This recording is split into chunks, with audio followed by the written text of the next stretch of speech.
पहिली बातमी मुंबई महानगरपालिकेतून येते। मुंबई महानगरपालिकेच्या माजी महापौर, विद्यमान नगरसेवक आणि माजी आमदार विशाखा राऊत यांचं पद जाण्याची शक्यता आहे। जवळपास ते रद्द झाल्यात जमा, कारण जात वैधता प्रमाणपत्र त्यांचं अपात्र ठरलेलं आहे। विशाखा राऊत यांनी कुणबी जात दाखवली होती आणि निवडणूक जिंकली होती, मात्र त्या कुणबी नाहीत असा त्यांच्या विरोधातला तक्रारीचा अभ्यास केल्यानंतर निष्कर्ष निघालेला आहे। विशाखा राऊत या जातीनं सोमवंशीय क्षत्रिय आहेत असं सांगत त्यांच्या विरोधात प्रिया सरवणकर यांनी याचिका दाखल केली होती। प्रिया सरवणकर यांच्या याचिकेवर सुनावणी करत असताना जात पडताळणी समितीनं विशाखा राऊत यांचा कुणबी प्रमाणपत्राचा दावा अवैध मानलेला आहे।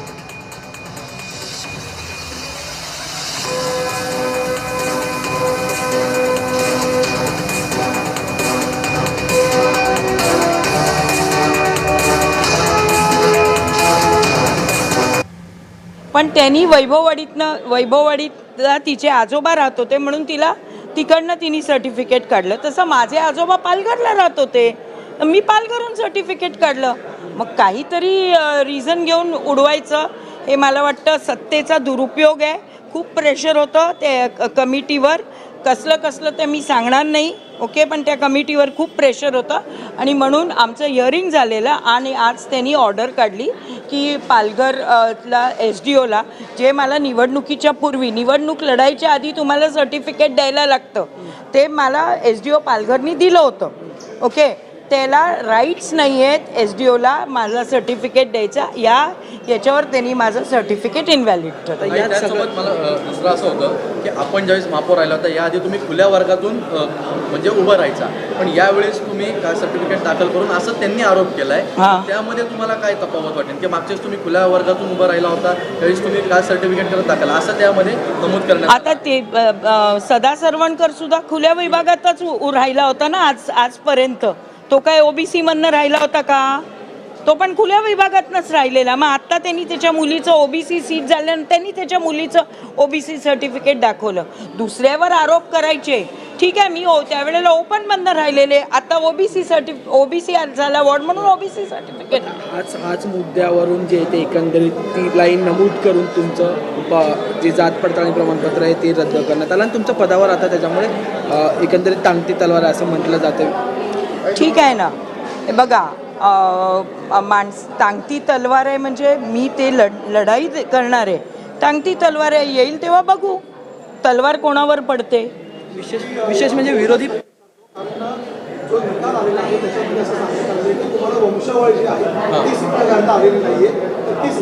हे बघा,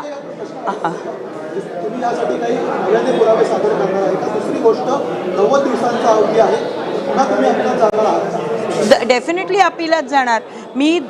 1911 माझे पणजोबा 1911 आणि 1927चा जे पुरावे दिले आहेत आणि मी मोडी लिपीतले आमच्या मोडी लिपीतले जे आमचे पुरावे होते ते सुद्धा मी त्यांना पुरावे दिलेत। मोडी लिपीतलं मराठीमध्ये ट्रान्सलेट करून दिलेलं आहे, त्यामुळे त्यावेळेला मोडी लिपीतले पुरावे सुद्धा यांनी ग्राह्य धरलेले नाही आहे।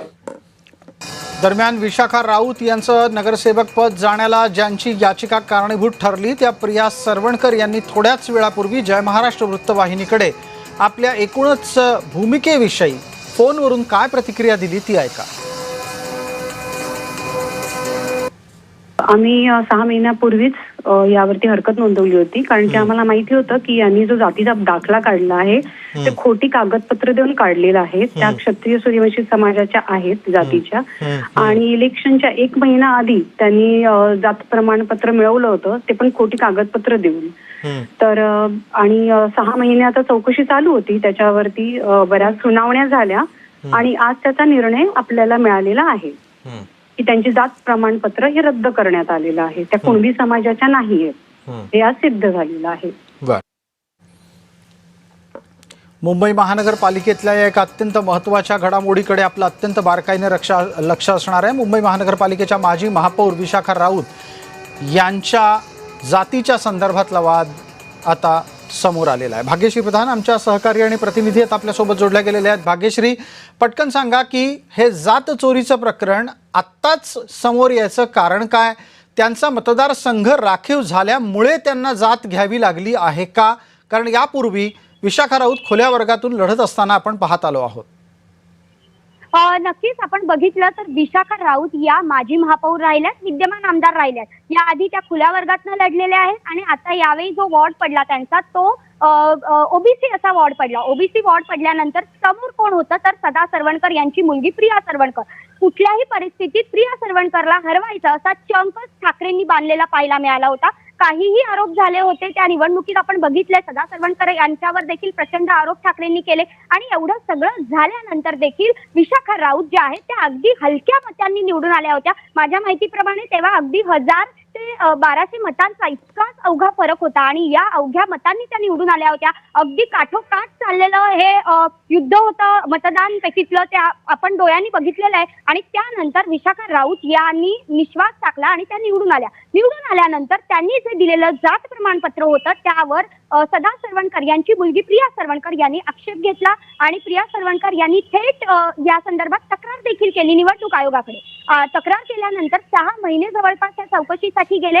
आता त्या असं म्हणतायत की माझे नातेवाईक पालघरमध्ये राहत होते, आम्ही मोडीमध्ये याचे कागदपत्र सादर केले।